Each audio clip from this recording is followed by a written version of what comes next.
Black Jack Imran series मुसन्निफ जहीर अहमद। सुलेमान पर इन दिनों गुलाबी उर्दू बोलने का बहुत सवार था।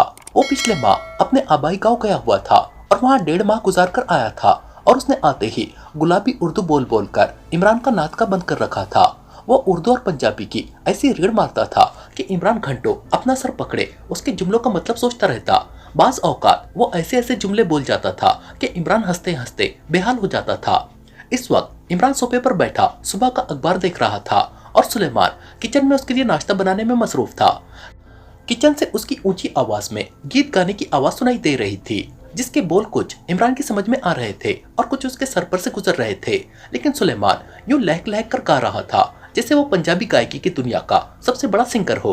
चंद लम्हों बाद वो उसी तरह गुनगुनाता हुआ कमरे में दाखिल हुआ। उसके हाथ में नाश्ते की ट्रे थी।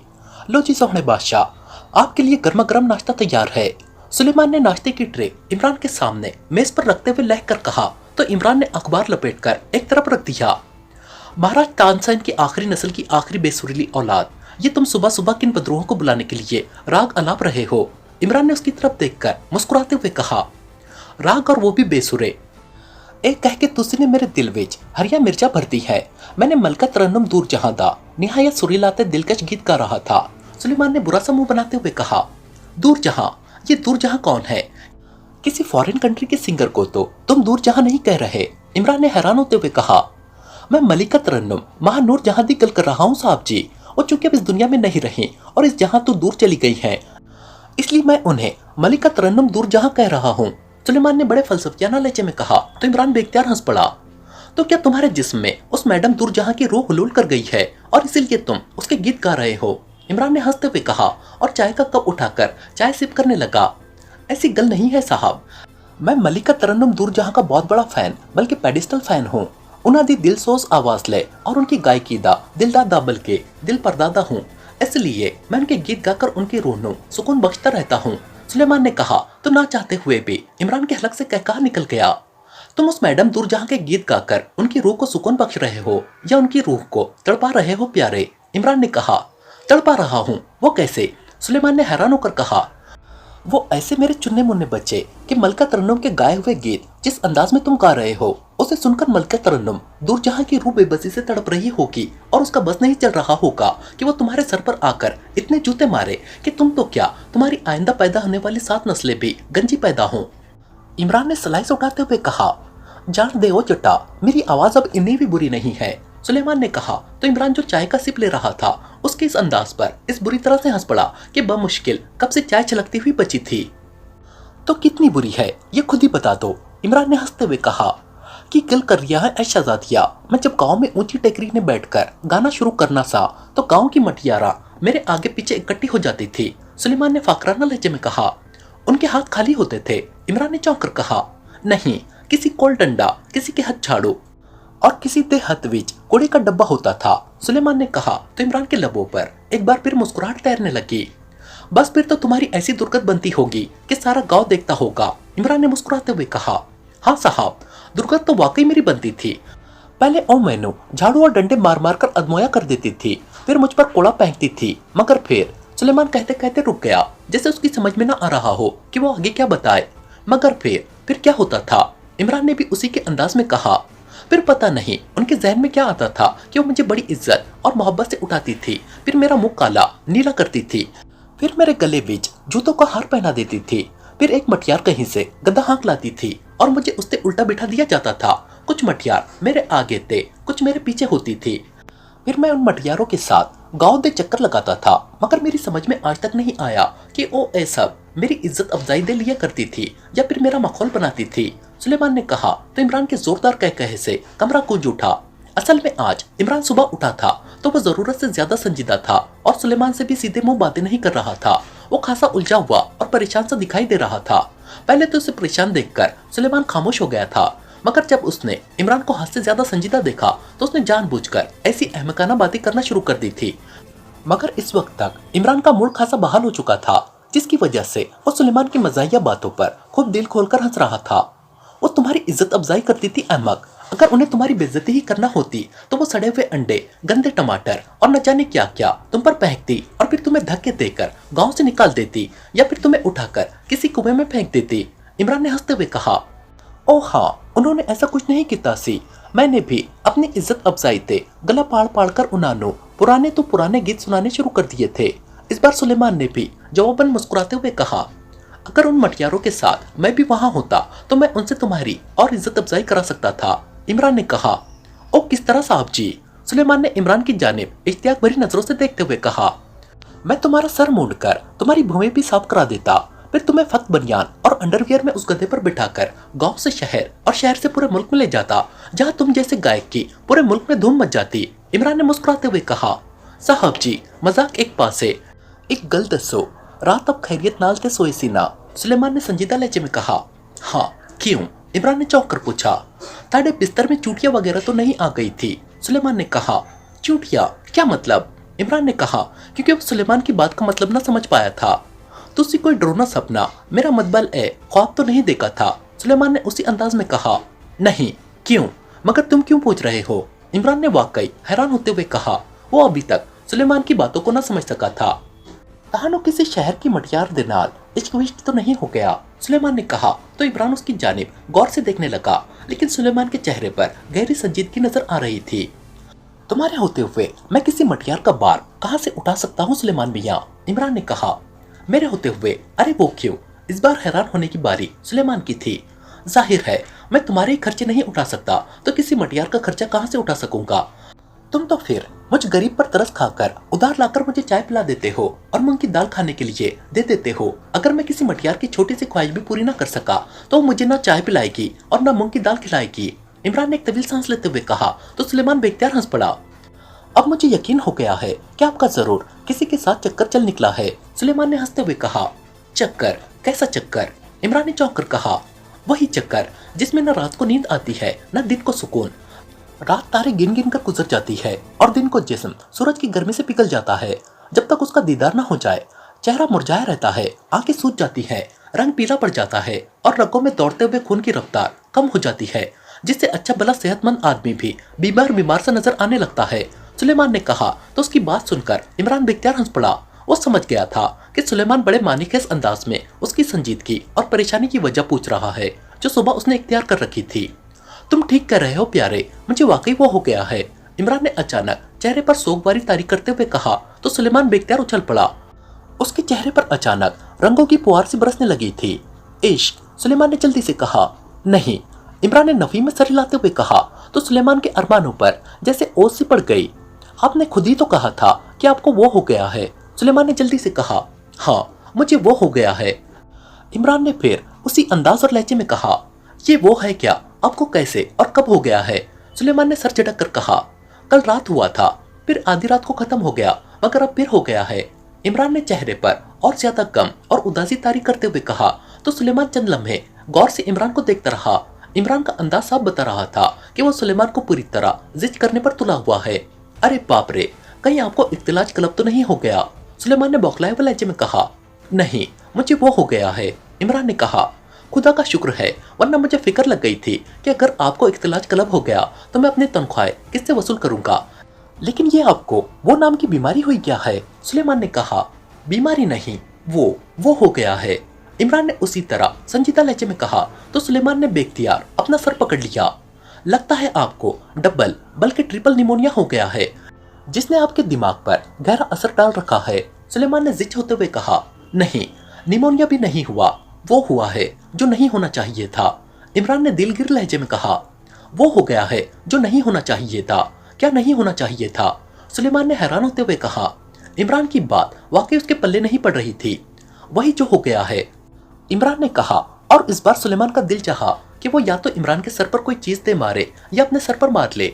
इमरान के चेहरे पर उन्होंने संजीदगी तारी थी और फिर अचानक इमरान की आंखों से मोटे मोटे आंसू उबल पड़े। ये देखकर सुलेमान बुरी तरह से उछल पड़ा। साहब, आप रो रहे हैं?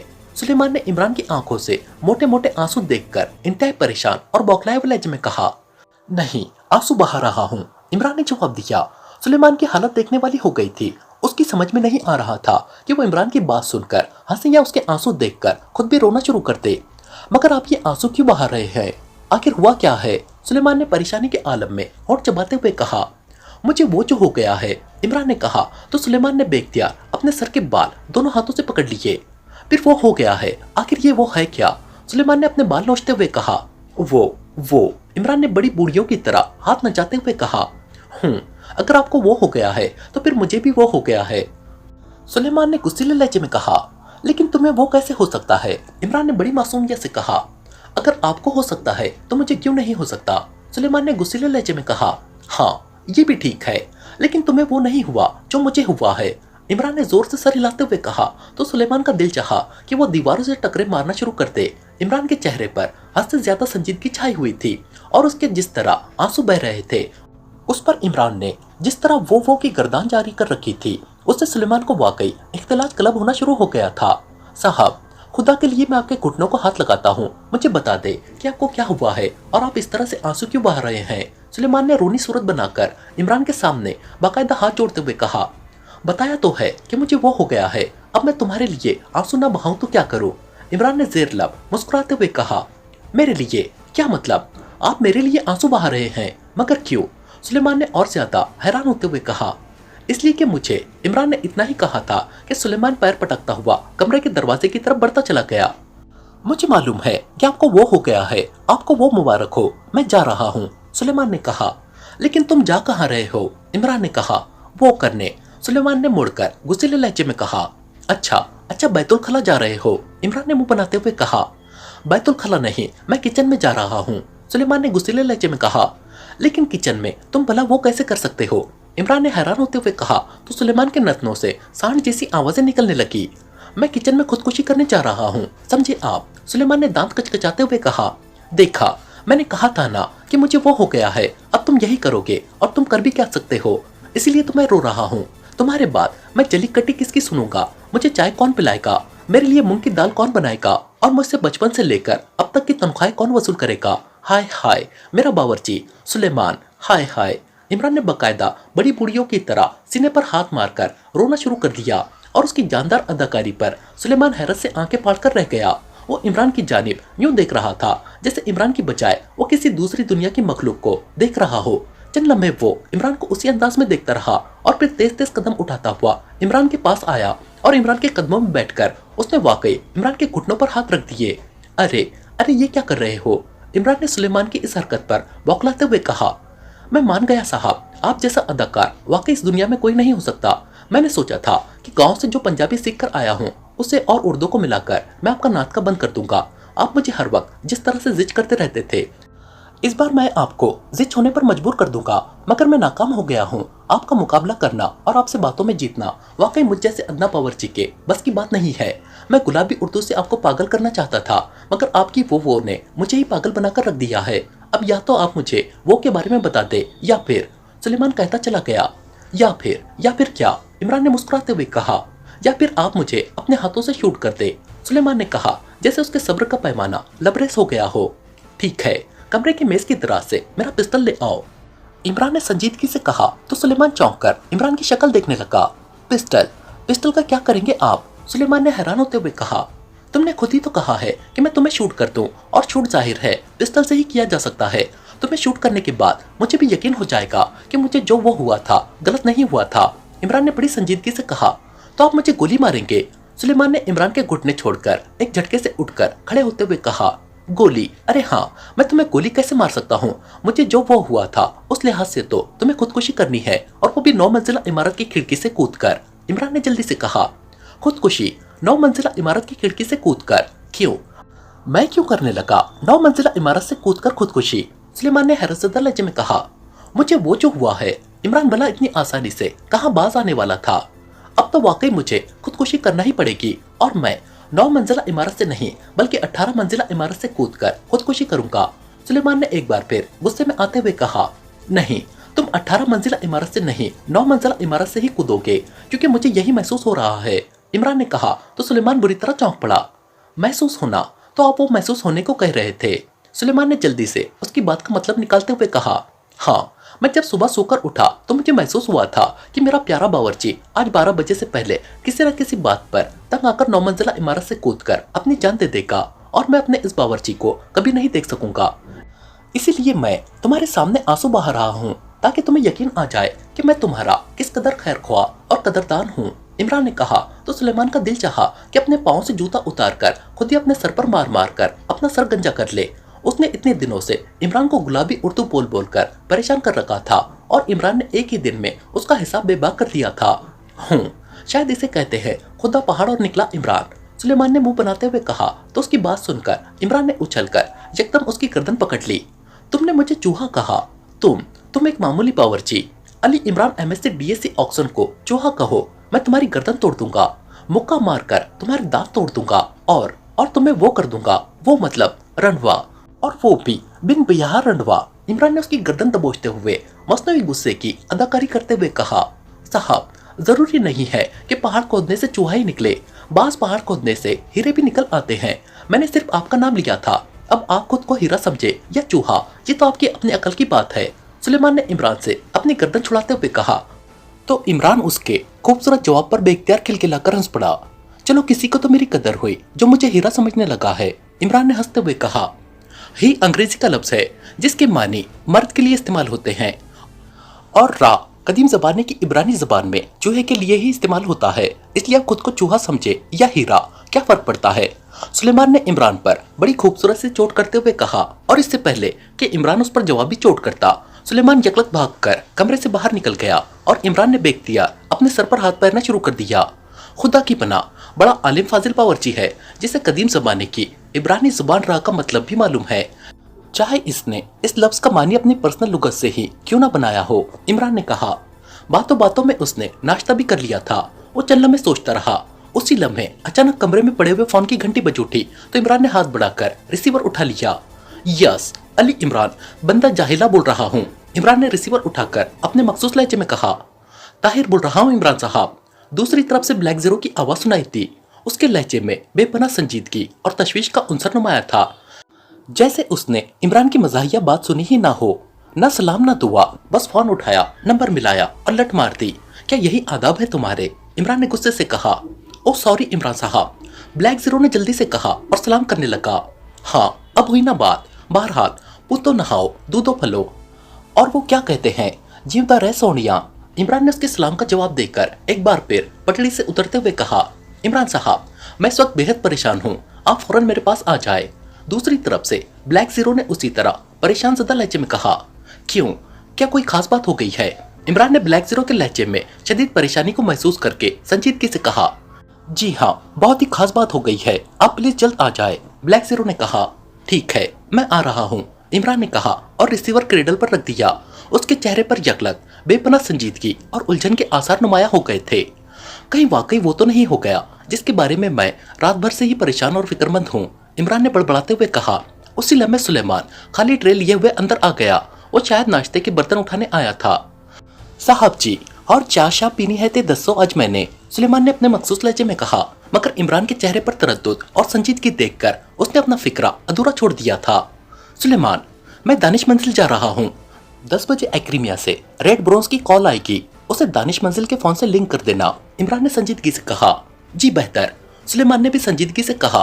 वो इमरान के संजीदा होने का मतलब जानता था कि इमरान की संजीदगी खाली अज इल्लत नहीं होती, जरूर कोई अहम और परेशान कुन मामला होगा। इमरान ड्रेसिंग रूम की तरफ बढ़ गया और सुलेमान खामोशी से बर्तन समेटने लगा। चंद ही लम्हों में इमरान ड्रेसिंग रूम से लिबास तब्दील करके बाहर आ गया और फिर वो फ्लैट से निकलता चला गया। कुछ ही देर बाद वो अपनी स्पोर्ट्स कार में सवार दानिश मंजिल की जानिब उड़ा जा रहा था। खयाबान होटल की तीसरी मंजिल के एक कमरे के दरवाजे पर दस्तक हुई तो कमरे में मौजूद एक गैर मुल्की खूबसूरत लड़की क्लास्टा जो सोफे पर बैठी अंग्रेजी अखबार के मुताले में मसरूफ थी, बेख्तियार चौंक पड़ी। कौन है? क्लास्टा ने ऊंची आवाज में कहा। वेटर मादाम, दरवाजे के बाहर से आवाज सुनाई थी। आ जाओ, दरवाजा खुला है, क्लास्टा ने कहा। उसी लम्हे दरवाजा खुला और एक वेटर कॉफी की ट्रे उठाए अंदर दाखिल हुआ। वेटर के चेहरे पर नजर पड़ते ही क्लास्टा के चेहरे पर इत्मीनान सा छा गया था। वेटर ने क्लास्टा को सलाम किया और ट्रे से बर्तन उठाकर उसके सामने पड़ी हुई मेज पर सजाने लगा। क्या खबर है? क्लास्टा ने वेटर की जानिब सवालिया नजरों से देखते हुए दबे से लहजे में कहा।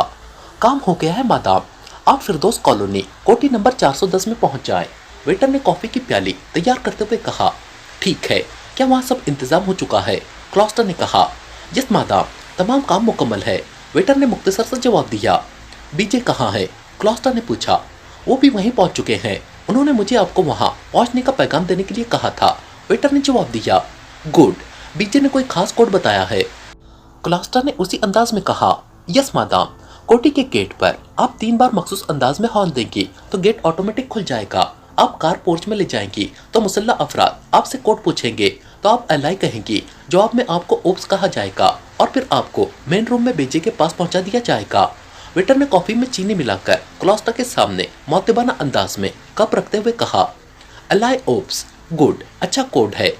क्लॉस्टर ने कहा और कॉफी का कप उठा लिया। वेटर ने क्लॉस्टर को मौतबाना अंदाज में सलाम किया और कमरे से निकल गया।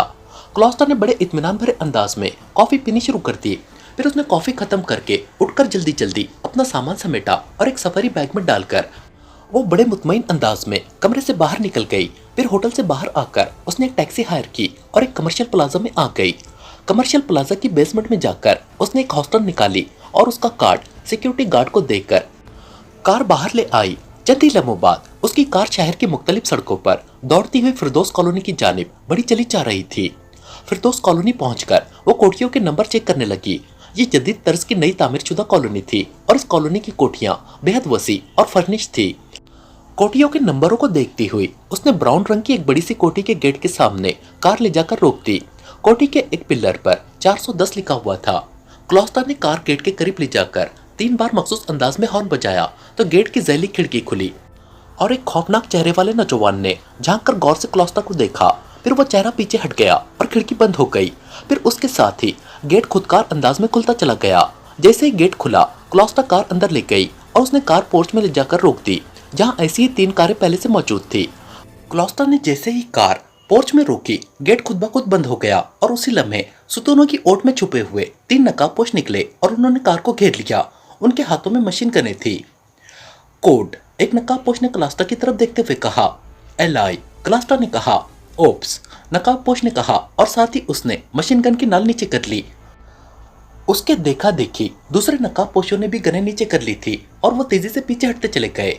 आइए मादाम, बॉस आपका इंतजार कर रहे हैं। इस बार उस नकाबपोश ने बड़े मौतबाना लहजे में क्लॉस्टर से मुखातिब होकर कहा, जिसने उससे कोड पूछा था। क्लॉस्टर कार से बाहर निकल आई।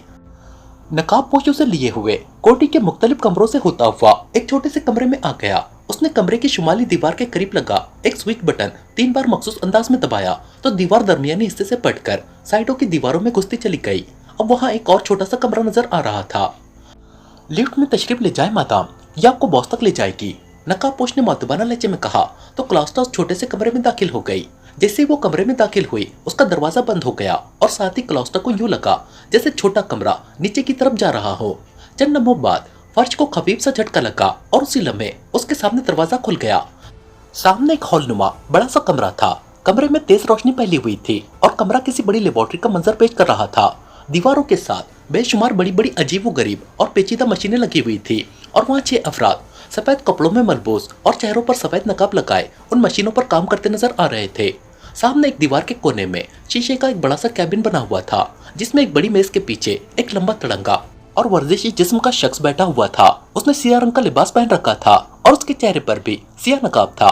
क्लॉस्टर तेजी से कदम उठाती हुई उस कैबिन की जानिब बढ़ती चली गई। क्लॉस्टर ने कैबिन का दरवाजा खोला और अंदर दाखिल हो गई। जैसे ही वो अंदर दाखिल हुई, नकाबपोश ने मेज के नीचे हाथ डालकर कोई बटन प्रेस किया तो शीशे की दीवारें यकलक सियाह हो गई। अब कैबिन से बाहर का मंजर तो देखा जा सकता था, मगर बाहर से कैबिन में नहीं झांका जा सकता था। बैठो, नकाबपोश ने क्लॉस्टर की जानिब गहरी नजरों से देखते हुए कहा तो क्लॉस्टर मेज के सामने मौजूद एक कुर्सी पर बैठ गई। बहुत जबरदस्त इंतजाम किया है यहाँ तुमने जैक, क्लॉस्टर ने सियाहपोश की जानिब देखते हुए कहा। मैं जहाँ भी चाहता हूँ ऐसे ही इंतजाम करता हूँ क्लॉस्टर। तुम बताओ, तुम्हें यहाँ आने में कोई परेशानी तो नहीं हुई? नकाबपोश ने अपने चेहरे से नकाब उतारते हुए कहा। वो खासा खुश शक्ल नौजवान था, जिसकी आंखों में बला की चमक थी और वो एक गैर मुल्की था। परेशानी? कैसी परेशानी? इस पसमानदा से मुल्क में भला मुझे क्या परेशानी हो सकती है? क्लॉस्टर ने तकल्लुफाना लहजे में कहा। नहीं क्लॉस्टर, बाज़ औक़ात खुशफहमियां बड़े नुकसान का भी पेश खैमा साबित हो सकती है, इसलिए हमें ऐसा नहीं सोचना चाहिए। हमारा होशियार और मुस्तैद रहना बेहद जरूरी है, जैक ने कहा। तुम खौमाखा परेशान हो रहे हो, ये एशियाई तो मेरे नजदीक इंतहाई बेवकूफ हैं, क्लॉस्टर ने बुरा सा मुंह बनाते हुए कहा। बहरहाल छोड़ो, ये बताओ, तुम्हें जिस काम के लिए भेजा गया था उसका क्या हुआ? जैक ने सर झटकते हुए कहा, जैसे वो इस सिलसिले में क्लॉस्टा से मजीद न उलझना चाहता हो। क्लॉस्टा जिस काम के लिए जाए वो पूरा ना हो, ये कैसे मुमकिन है? मैंने तुम्हें बताया है ना कि ये एशियाई बाशिंदे भेड़ की तरह मासूम और बेजरर इंसान है, और फिर वो बूढ़ा, वो तो मेरे सामने बकरी के बच्चे की तरह मासूम और बेजरर साबित हुआ था। क्लॉस्टर ने जवाब देते हुए कहा, गुड शो, इसका मतलब है कि तुमने डॉक्टर साकिब के जिस्म में सीआर इंजेक्ट कर दिया है। जैक ने मसरत से आंखें फाड़ते हुए कहा, हाँ। क्लॉस्टर ने इस बात में सर हिलाते हुए जवाब दिया, गुड, लेकिन ये सब हुआ कैसे? डॉक्टर साकिब तो अपने साय से भी बिदकने वाला इंसान है, और उसकी सिक्योरिटी, वो जहां जाता है मुसल्लत सिक्योरिटी गार्ड साय की तरह उसके सर पर मुसल्लत रहते हैं। फिर वो इतनी जल्दी और आसानी से तुम्हारे काबू में कैसे आ गया? जैक ने क्लॉस्टा की जानिब इश्तियाक भरी नजरों से देखते हुए कहा, शायद वो क्लॉस्टा की कारकर्दगी के बारे में तफसील जानना चाहता था।